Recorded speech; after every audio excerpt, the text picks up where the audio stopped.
Should you chase high rental yield or should you focus on capital growth? This is one of the oldest debates in property investing, and if you get it wrong, you can end up with a portfolio that looks great on paper, but doesn't actually move you towards your goals. I've worked with investors who were stuck with high-yielding properties that didn't grow in value, leaving them unable to progress. I've also seen others chase growth so aggressively that they ended up in financial stress because their properties weren't generating enough income to hold. Today I'm going to break this down. We'll talk about what growth and yield really mean and how to balance them in your portfolio, and how to match that balance to your personal goals. By the end of the video, you'll know exactly how to avoid the trap of going all in on one side of the equation. Instead, how to design a portfolio that actually works. Let's start with definitions. Capital growth is the increase in value of your property over time. If you buy a property for $500,000 and it's worth $700,000 in 10 years, that's $200,000 in growth. This is where wealth creation really happens in property. Rental yield is the income the property generates relative to its purchase price. If the same $500,000 property brings in $500 a week in rent, that's about $26,000 a year, or a rental yield of 5.2%. Now here's the catch. Generally, properties with high growth potential often have lower yields, and properties with high yields often don't grow as much in value. For example, an inner city house on a large block might grow quickly, but only yield between 2 and 3%. Meanwhile, a small unit in a regional town might yield 7% or 8%, but could barely grow at all over the next decade. The trade-off is one of the most important things to understand.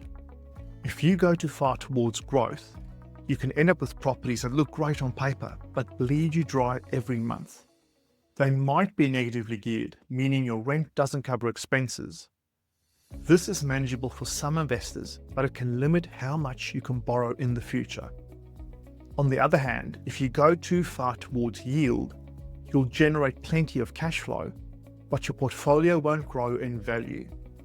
That means you won't build equity, which is what allows you to leverage into more properties. You get stuck. The sweet spot is finding the right mix, and that mix depends on your stage of life, your income, and your risk profile. Let's bring it back to you. If your goal is to build long-term wealth, say you're in your 30s or 40s, and you want financial independence in 15 or 20 years, then capital growth should be your priority. You want assets that will grow in value so you can recycle equity and build a larger portfolio, and ultimately increase your net worth. But if your goal is short-term cash flow, maybe you're approaching retirement and you want to supplement your income, then yield becomes more important. You might accept lower growth because what you need is income stability. And for most investors, the answer is somewhere in between. You want a foundation of growth properties, but you also need some yield in the mix to make the portfolio sustainable. Think of it like a seesaw. Growth on one side, yield on the other, and your personal goals are the weight in the middle that balances that equation. Now, how do you actually assess whether a property is growth focused or yield focused? This is where data comes in. For growth, look at long-term suburb performance. Check population growth, infrastructure investment, employment hubs. Look for gentrification signs, cafes, school, transport upgrades. For yield, look at rental vacancy rates. Compare rental demand to supply. Analyze rent to price ratios. You can use tools like CoreLogic, ABS census data, and council infrastructure plans. But remember, data is just one part. Growth potential also depends on market cycle and timing. Let me give you two real examples. Investor A bought 5 regional properties because the yields were high, around 7% each.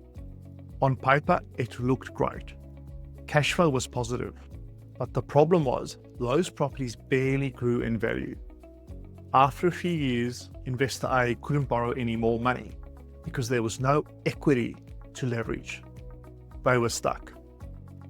Investor B focused only on high growth properties in inner ring suburbs.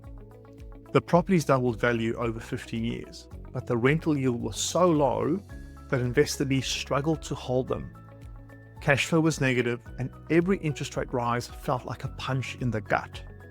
The investors who succeed long-term are the ones who blend both approaches.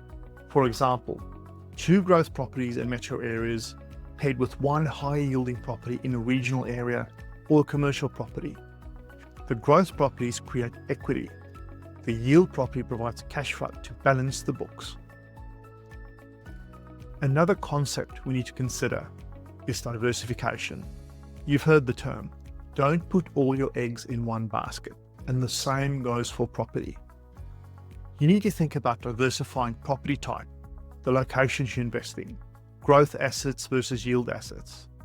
And just like a share portfolio or a super portfolio, you need to rebalance it over time. Maybe your growth properties have gone up in value, but your cash flow is stretched. At that point, your next purchase might need to be yield focused. Or maybe you've built up a stable base of high yielding properties. Now it's time to add growth. Portfolios are not static. They evolve. What you need at 35 is not what you'll need at 55. I worked with a client named Sarah who initially bought 2 high-yielding properties. They were easy to hold, but after 5 years, she felt stuck. The properties hadn't grown much, and her borrowing capacity wasn't improving. We then shifted the strategy toward growth, buying an inner ring Brisbane house on a large block. Her portfolio took off. Within 3 years, the growth property gave her the equity to purchase again, and she ended up with a mix of both, stable yield and strong capital growth. That's the power of balance. Here's the bottom line. Growth builds wealth, yield provides income, and balance gives you sustainability. Take a look at your own plan and ask yourself, am I leaning too far one way? Do I have enough growth to build equity? Do I have enough yield to keep my portfolio sustainable? Write down your current mix. If you're not sure, start by categorizing your properties. Are they primarily growth focused or yield focused?